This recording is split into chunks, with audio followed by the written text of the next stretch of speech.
How's it going, guys? If you're anything like me, shooting weddings has always been extremely intimidating because you're not just shooting for any client, you're shooting for two people trying to document one of the most important moments of their lives. So if you mess up, you're not just messing up for any client, or you can just redo some things and fix it in post. You're messing up a extremely important moment. So I always kind of stayed away from really pushing to shoot any weddings, but I had the opportunity to shoot a wedding for one of my friends who trusted me to shoot his wedding. And so what I'm going to do in this video is just talk about 5 things that I learned shooting my first wedding, which just happened this past weekend, which is why I'm making this video now. 5 things that I learned that I think are really important, and they're not necessarily anything technical or about how to shoot a wedding. It's more about the little details leading up to a wedding and the things you can do during the wedding to make the process better and easier for you, and hopefully get you a better result in the end. I'm going to just try to keep this video short, talk about each one for like a minute and not go into too much detail because this is just my first wedding, so I don't feel like I have like an extravagant amount of knowledge. This is more just like noob wisdom, being a newbie shooting weddings that I can share for people specifically looking to shoot their first wedding, because these are all things that I think if you shoot your first wedding, you're going to learn on your own really, really quick. So I'm just going to jump straight into it. I think one of the most important things, and I think this is something that you learn very early on, is pre-wedding communication is key for many reasons. One, it's very important to know and understand the proceedings of the wedding, the steps, the order of things going on, who are the people of interest that you have to be shooting, not just the couple. Beyond that, I think one of the important things is kind of setting the expectations of the couple, and really setting, like, you don't want to sell yourself as the best wedding photographer in the world if you're shooting your first wedding, because they're going to be expecting an incredible result, which you probably won't deliver because you don't have the experience to. And then on top of that, the pre-wedding communication is also important because you can also discover kind of what type of photographer they want you to be. Do they want you to be in the face of everybody and doing whatever you have to do to get the shot, or do they want you to kind of be the ninja, not in anybody's way, shooting from afar, and you're pretty much not even there? That's very important because that's going to really dictate the equipment that you're going to be using and what lenses you're going to bring, etc., etc. And my honest recommendation is really talking to the couple multiple times a week in the weeks leading up to the wedding.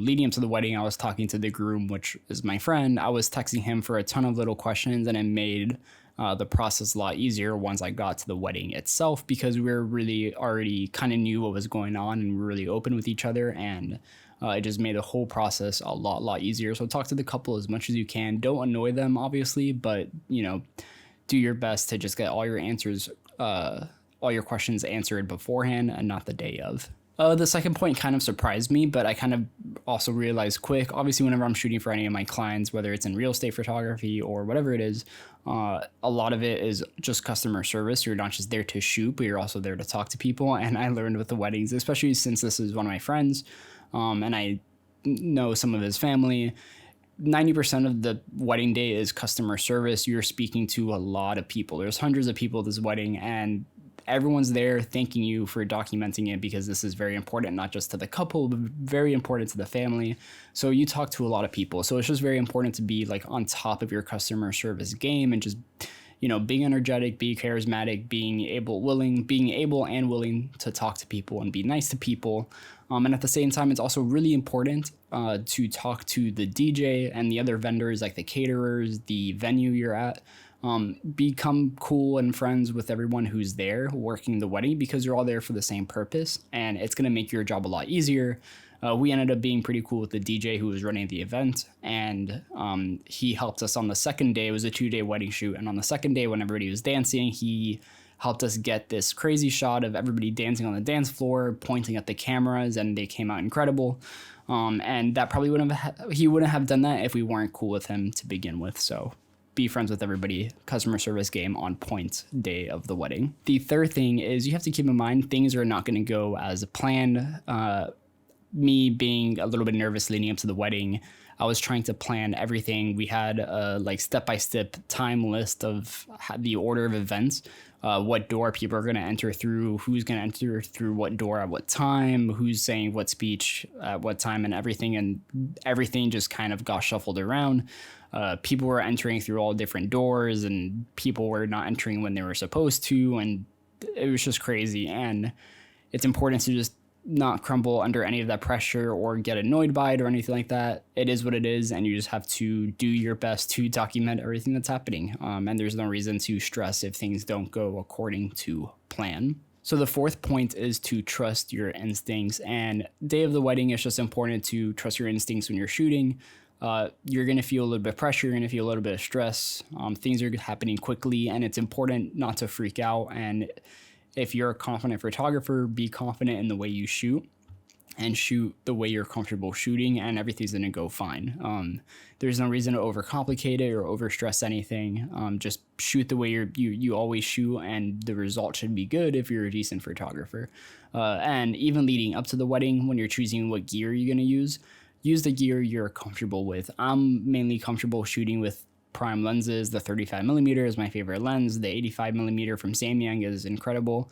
And I did rent another Canon R6 body and a 70-200. And honestly, I pretty much stuck to the 35mm and 85mm.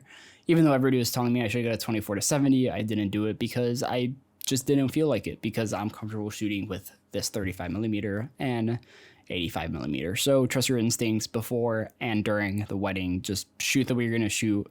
If somebody is hiring you because they saw your portfolio or they like your work, which in this case, my friend hired me because he likes my work, then I'm going to shoot the way I always shoot because that's what he asked for.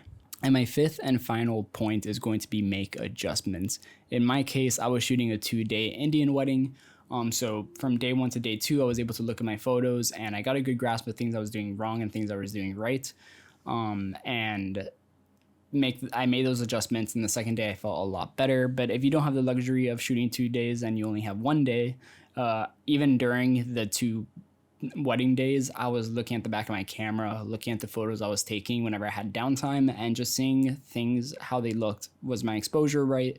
Were things out of focus? Was my flash off? Was my white balance off? Was my ISO too high? Whatever it is, don't be afraid to look at the back of your camera, look at the photos you're taking, and make adjustments on the fly. Because what you don't want to do is not do that, and then you're actually screwing up every single photo for the entire wedding, and you come home and there's not a single good photo because you didn't make any adjustments. So I do highly recommend making adjustments as you can during the wedding. And that is going to do it for this video. I wanted to keep it short and just kind of talk about it briefly because it's fresh in my mind. It literally just happened like 2 days ago. And overall, super, super happy with the experience of shooting a wedding. It is very intimidating, but I'm glad I got through it. And I only did photos, just to clarify. I only did photos. I had 2 other people doing video for me who also did a great job.